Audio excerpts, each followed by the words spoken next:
Good morning, everybody, and welcome to the Gulf Intelligence Daily Energy Markets Forum, where each morning in the Middle East we take a moment to reflect on market open in Asia and the direction of travel for the day. And we're delighted to have some of our regular commentators back as we kick off this first week of the new season. And we will start in Singapore this morning with Vandana Hari, CEO of Vanda Insights. Vandana, welcome back to the table. The markets have opened this morning in Asia a little bit higher. We seem to be, after a big surge over the last sort of earlier part of the year, we're now sort of seems to be moving around $55 a barrel up and down. What's your outlook at the moment, Vandana? Good afternoon. So indeed, after two back-to-back sessions of losses, and of course, a substantial one on Friday, more than 2% down for both Brent and WTI. And then yesterday was closed softer as well. We do see crude starting to inch back up today. However, I think it's a classic balancing act that's going on, I think, between supply, which is relative certainty over supply, and relative uncertainty over demand is how I see it.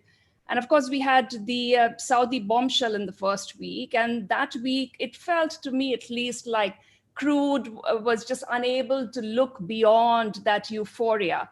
And we saw a very strong rally that week. Second half of last week, we saw the oil market starting to reconcile because, we do have a festering pandemic and we have a really worrying outbreak in China as well. So, I think there's that sort of recalibration going on, which will probably see crude a little bit range bound, I would imagine, in the next few days.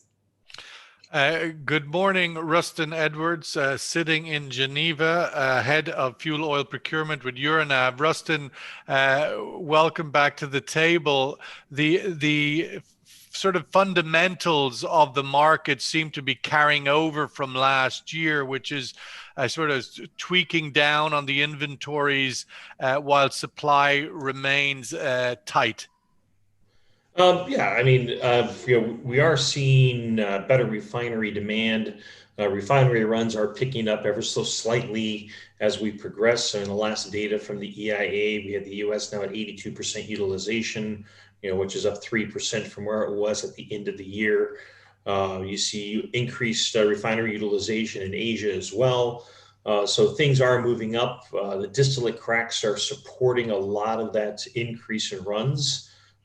Distillate has remained fairly strong with the cold weather in the northern hemisphere. Asia, United States, and Europe have all been in a fairly strong cold snap here in the last 2 weeks, and couple that with people staying at home, working from home in a lot of these northern regions due to the pandemic. You do see increased distillate demand for home heating, more so than what you'd normally see this time of year. You couple that with the strong LNG market in the east, and you've got kind of like a perfect storm where you can get some regional support based on those dynamics between the two different fuel sources. And Saudi crude allocations, it would appear the cutback of 1 million barrels that they've decided to do unilaterally. Europe is paying some of the brunt of that in the sense that their allocations have been cut back. Does that make sense for Europe?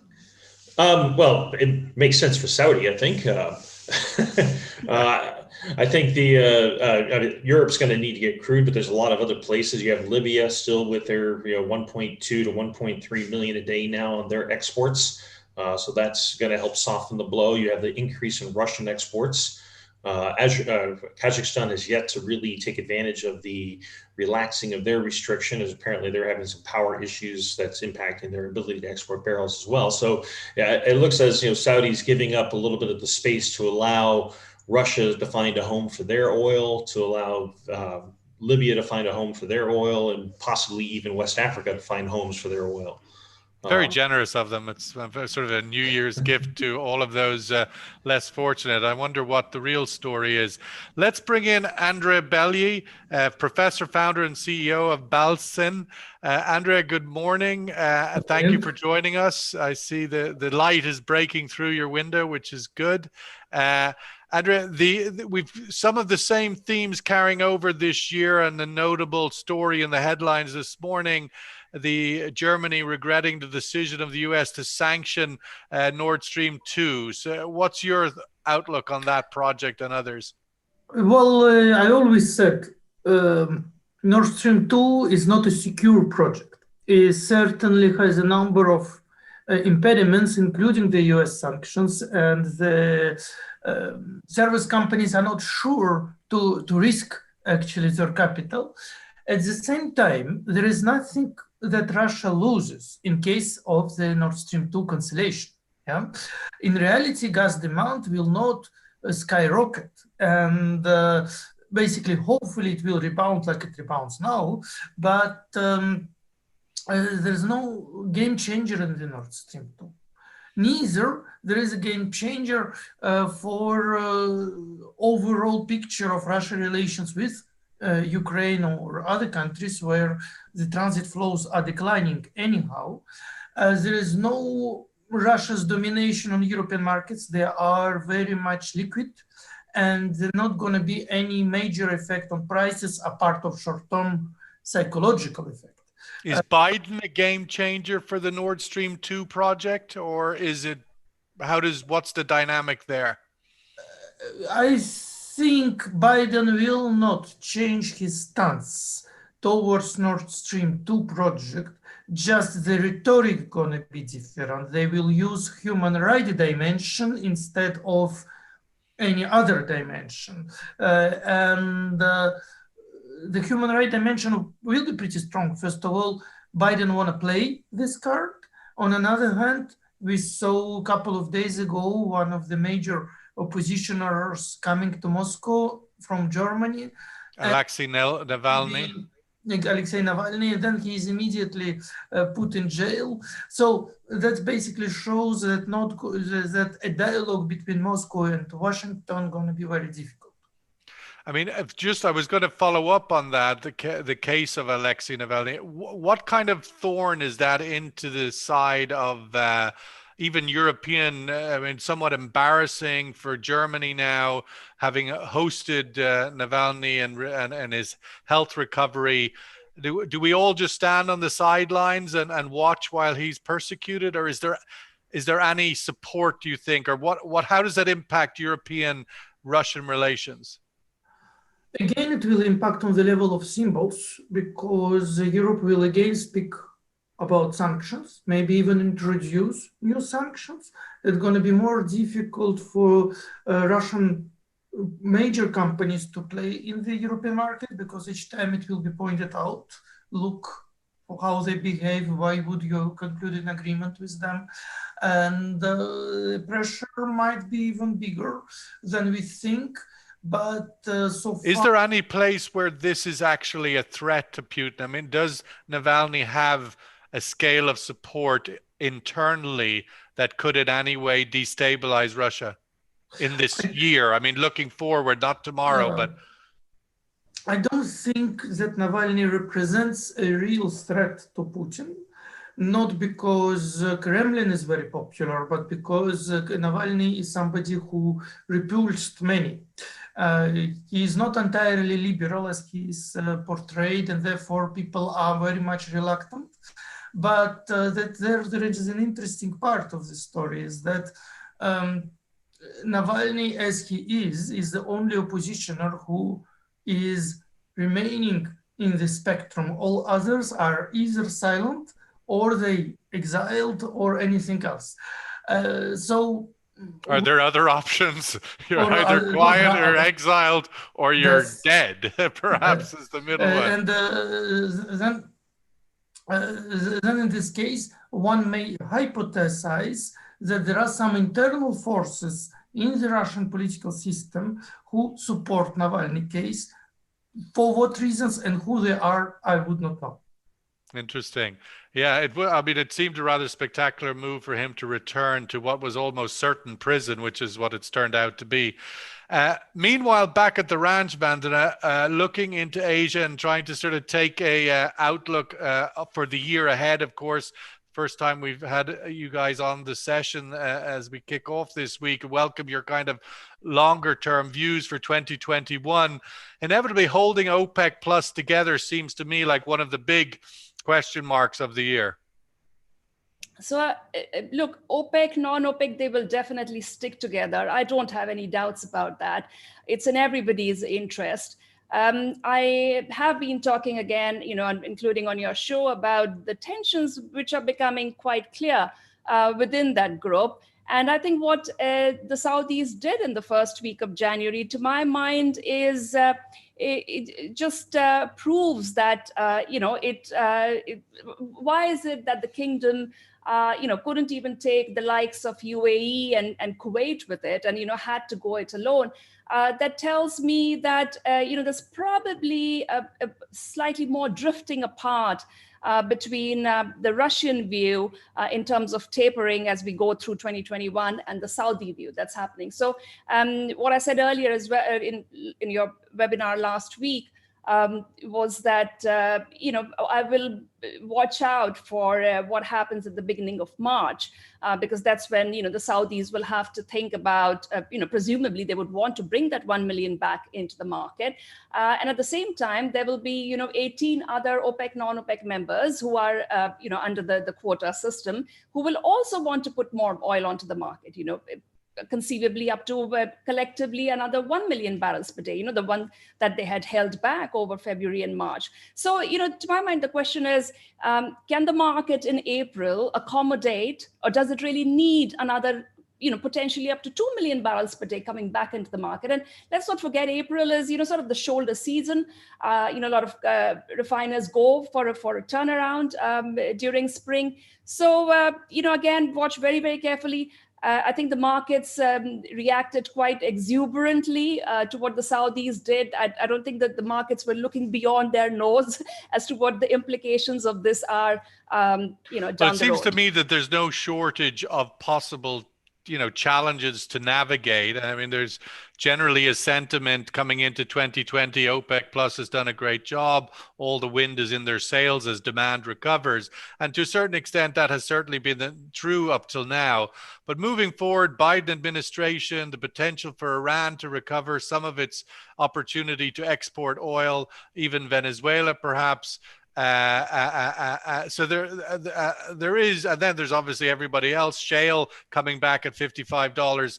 These are not insignificant challenges that one would see coming into the second, third quarter. I think Venezuela and Iran, to my mind, and the oil potentially returning is a little bit on the fringes of the market.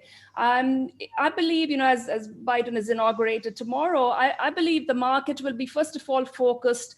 The oil market, certainly the financial markets, will be very squarely focused on that $1.9 trillion stimulus package. We had Janet Yellen tell the senators overnight, to act big on it. But, the question still remains, will the Republicans, who've been quite conservative over the second half of last year, especially, we saw quite a tussle in terms of spending, will they agree with Janet Yellen, and will they hop on to the bandwagon? I think the pipeline, the Keystone XL, has been in the news quite a bit. I think that's something the market will be looking for some, especially Biden is going to include that in his executive order, very soon, within hours of taking over. That actually makes me think also about the Dakota Access Pipeline. That pipeline, quite surprisingly for the markets last year, you might recall, the American courts asked them to halt operations, which is a bit unusual, for an operating pipeline. And you have these shale producers in Bakken for whom, that more than 500,000 barrels per day of the Dakota Access Pipeline capacity, it's the lifeline for them to take the crude from the landlocked region. I think one of the issues there as well with terms of the Keystone is that it's carrying tar sand oil, which is obviously within the context of Paris Climate Agreement and other such things, a pretty heavy crude that perhaps its future is somewhat in the question space if you are thinking of a green agenda.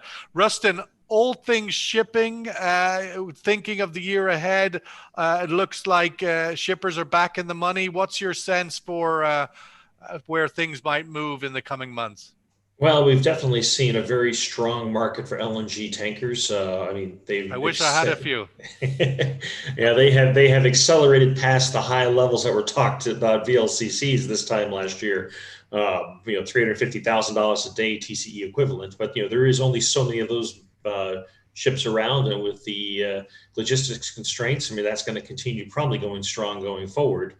For wet bulk, it's a bit of a lackluster start for the year. A lot of ships, not a lot of oil to ship. So it is a point, but we are starting to see scrapping coming into the picture for the wet bulk, with some VLCCs moving into the scrap yard, because scrap prices have jumped up over $100 a ton here in the last 3 weeks. They're running around $400 a ton in December. They're now around $500 a ton. So that should incentivize some shippers, some ship owners to take some of their older ladies out to turn them into razor blades. From the dry bulk and the container traffic, I mean, that's been going fairly strong here for the last 4 weeks. I don't see that letting up just yet, because there is still good demand into Asia for raw material, and containers are still having trouble getting back to points to load. So that just causes an acceleration in box rates. As we move into the second year, Rustin, of IMO 2020, now we say IMO 2021, I don't know. But nonetheless, year one is done. Is there any hangover, any trends to think about for the year ahead regarding ultra low sulfur fuel oil? Well, I think the things to watch right now is going to be the high sulfur space more than the low sulfur space. I mean, I think the low sulfur market has permeated around the world, and so there are supplies pretty much everywhere. High sulfur is not going to be the one more interesting to watch, because as we look at production increases from OPEC, that's usually going to be more of a heavy sour barrel, which could put pressure on the high sulfur space. If you have a Venezuelan, releasing of sanctions from the Biden administration, that's going to put more heavy sour barrels into the market. And of course, Iran is also a fairly heavy sour barrel as well. So there is a lot more chances for the heavy side of the barrel to become oversupplied, I think, going into the second half of the year than there is it to be tight as it is right now. Andrei, looking also on the year ahead, some of the themes that we've talked about again this morning and in recent times, but I'd welcome your views again on the Biden administration as it pertains to the relationships in Eastern Europe. Through the course of the Trump administration, there was constant uncertainty around where NATO stood and what was the relationship between the US and NATO, and it was always the insecurity that it was a little bit fragile. How do you think that plays out going forward, and what impact will that have, do you think, on the dynamic in your corner of the world? Yeah, no, it's a good question, because Biden keeps this part of uncertainty. Of course, discourse-wise, they emphasize that actually transatlantic relation and this Western community should be rebuilt. To what extent will it be rebuilt? We actually don't know. And one of the reasons is that German-American relations have been very much damaged. And we see that the recent reaction of Angela Merkel on Twitter account blocking of Donald Trump shows that there is no trust. Berlin was very critical towards this step of blocking account by Donald Trump. And there are other issues, including Nord Stream 2, because Germany is actually the real loser of, let's say, it loses opportunities with the Nord Stream 2 cancellations, not Russia as much as Germany. What about social unrest in Belarus and Ukraine and the Eastern Ukraine issues? Exactly, and one of the unknown of Biden administration, and that's not up to me to answer, are the relations with Iran. Will he try to rebuild relations with Iran? Will he go the same policy? Will he keep the same policy as Trump kept, or any changes there? And that definitely will impact the overall oil market. There was an interesting headline on Bloomberg this morning, which was the Qatar foreign minister calling for the Gulf states to open a dialogue with Iran, which in itself doesn't seem like a dramatic idea. But given where we've come from over recent times, it's a pretty dramatic move, given that Qatar has just come back into the fold, so to speak. So there will be a lot of important dynamics to play out vis-a-vis where Iran goes. But I think one of the sort of maybe new dimensions to the re-engagement of the JPCOA is that the Gulf states will sit at the table with the P5 plus Germany, and that will perhaps change that dynamic. But I wonder, Vandana, you put those potential, because obviously from our perspective, what is the ramifications for oil supply? You think that even with those developments, that Iran's sort of contribution to the market will be marginal? Yeah, so just to pick up on your point about the Iran's Arab neighbors now demanding, or perhaps a seat at the table, to my mind, I think that will only complicate further and make the process maybe a far better JCPOA 1.1 might emerge out of it, but I think it's going to take much longer time. So I'm in that camp that believes that we are not going to see a quick fix to the Iran situation or to the US-Iran tension, and certainly I don't anticipate Iranian oil coming back into the market anytime in 2021. I think Venezuela, probably a slightly different situation. Again, I think the belief is that Biden will continue to be strong on Venezuela as well. But I saw a headline overnight that some of the US companies are lobbying Biden to allow, once again, the diesel for crude swap between the US and Venezuela. So, we might see some of that sort of leeway being given, and in which case we might see a little more Venezuelan oil flowing. I mean, especially if there's going to be problems with Canadian oil flowing into the US, and we have the Saudis and, generally the less of Middle Eastern crude, sour crude that the refiners in the US need, then perhaps it's good for them to have a little more of the Venezuelan oil coming in. Rustin, I suppose a lot of these things depend on how much political capital Biden administration wants to use to take on such complicated challenges like the Iran question, or even for that matter, issues in Eastern Europe that we were speaking with Andrei. Because given the domestic agenda is so massive now, it literally DC in a military lockdown. Well, I think there's going to be an ability for him to tackle some of the international items probably in the Q2, Q3 type sessions. I mean, he's got to get his domestic agenda in place. I mean, the whole COVID vaccine rollout and change in logistics that he wants to accomplish is going to require the full focus of the Congress and of his administration to ensure that piece of action happens. And especially with $1.9 trillion bailout, that's not a done deal yet. As much as he'd like to get that done, I think the House of Representatives can get that passed. The Senate's going to be hard work.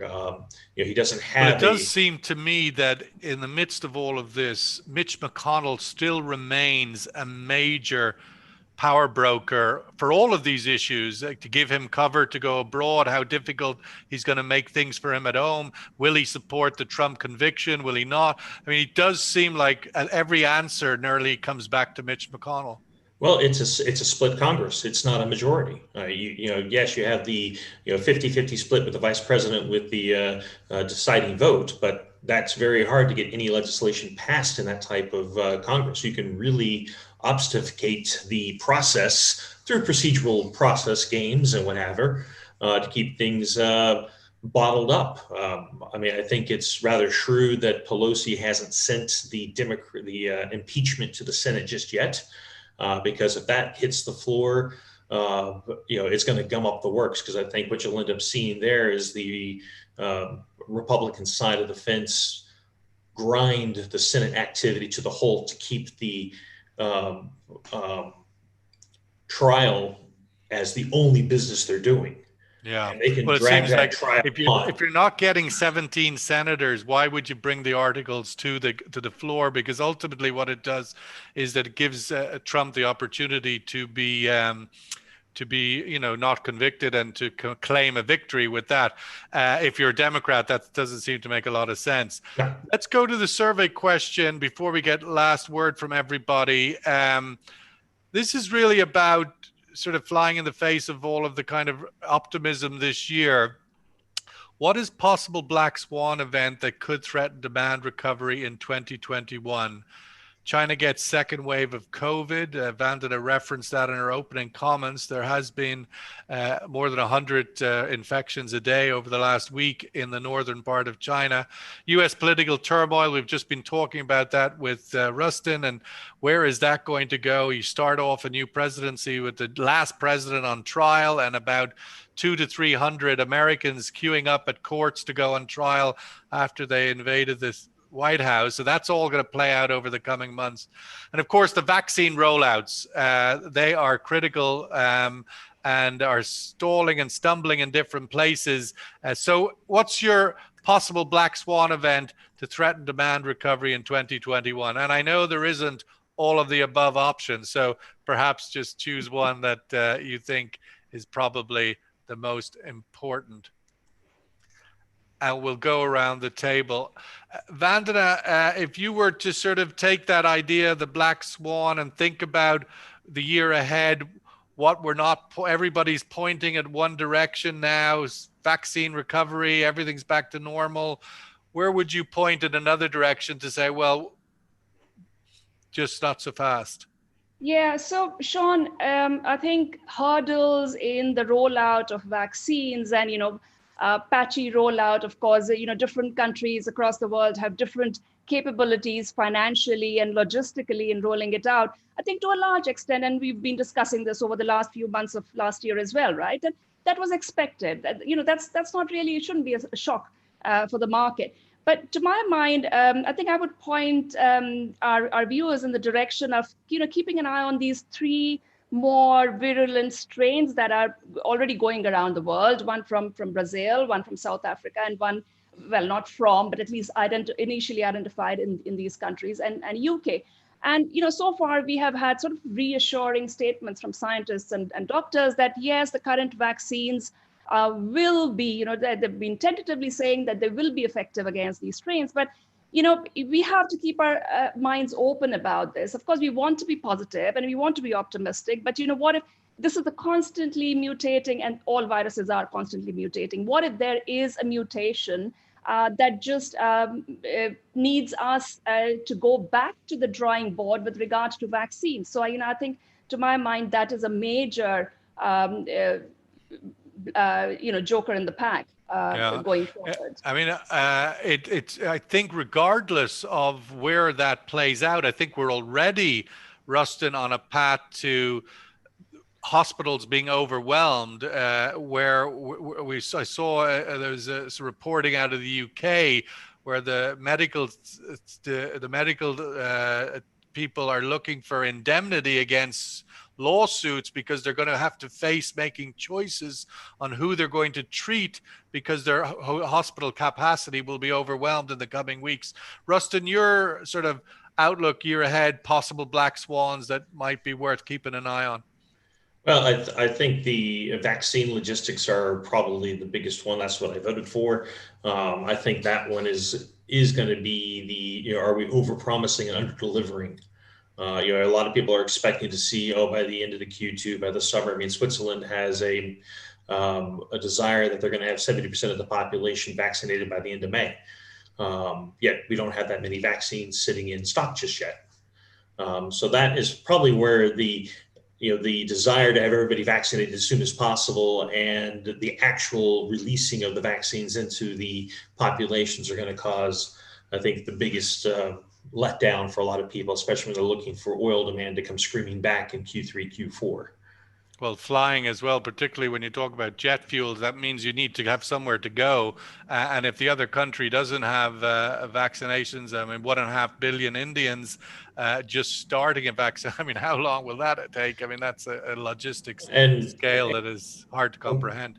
And one of the troubling things is that the WHO put out yesterday that COVAX is not getting a lot of the support that they thought would happen, and so you are ending up in this northern hemisphere, southern hemisphere divide of who gets the vaccines first. Yeah, that's in itself is probably a short-sighted issue, given that this thing moves around everywhere. That's how it became a global pandemic. Let's get the survey answer and then go to Andrei for final word. China gets a second wave at 34%, US political turmoil at 19%, vaccine rollout stalls at 47%. Inevitably, the big vaccine rollout provides a gateway to the future. Andrei, your thoughts on potential black swans? Belarus becomes an independent republic and joins the EU. Is that possible? No, but very unlikely, especially the second part of your question. Yes. What is actually more troubling is that we passed the point of non-return, a point of bifurcation in the United States. How the inauguration occurred shows that it's a different political regime, whatever we want to believe or not.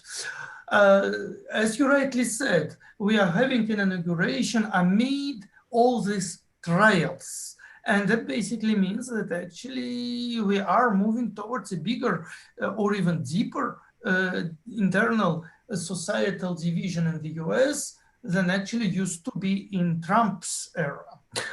Adding to that, we are realistic that Biden will not be able to recover the economic growth and that the virus will not disappear. However, all this discourse, at least on climate agenda, with a clear agenda in mind, creates even more uncertainties. What they're going to do with shale oil? Will they really go serious on canceling the whole industry? Or will it be just a discourse which will attract radical left wingers against the mainstream for being hypocrite on their words, on the gap between the words and the action? So all these elements become a big unknown with a weakening dollar in the international monetary system. So you can imagine that actually there we have quite a big box of uncertainties, and that's Well, I think I would concur in terms of if I was identifying one black swan, it would be the America, given how important it is to the world. And I go back to the 9/11 analogy. 9/11 in itself, as dramatic and as tragic an event that was, it was never going to, as a singular event, it was never going to challenge America that two planes flew into two buildings, but it was the reaction that America took. It invaded Afghanistan, invaded Iraq. It spent God how many trillions of dollars. It militarized everything. It made me take my shoes off when I travel on airplanes. Its ramifications go on. And we're seeing already in America the reaction with the security in Washington. It's essentially a green zone Baghdad. And I don't think they're going to take that all down next week after the inauguration is over. And so I think America's reaction to this moment on January the 6th is going to play out in so many different ways, starting with the trial of Donald Trump, if indeed those articles are moved to the Senate. So there's a lot of, you drop the pedal in the pond and there's a lot of waves to come out from it. And America tends to overreact at times like this. And so we'll have to see how that plays out. Anyway, that's my idea of a black swan for 2021. Keep an eye on Texas. Vandana, thank you very much. Andrei, thank you very much. And Rustin, lovely to have you all back at the table. Look forward to seeing you guys very soon. And tomorrow we have a halftime talk interview with the happiest man in the world, the chairman of Tellurian, who somehow, Sharif Suki, you'd have to say, has the Midas touch. With LNG now knocking on, Mount Everest elevated prices, he's probably in a good mood. So we look forward to hearing what he has to say. All the best. Thank you, guys. Thank you. Thank you. Have a good day, everybody. Cheers.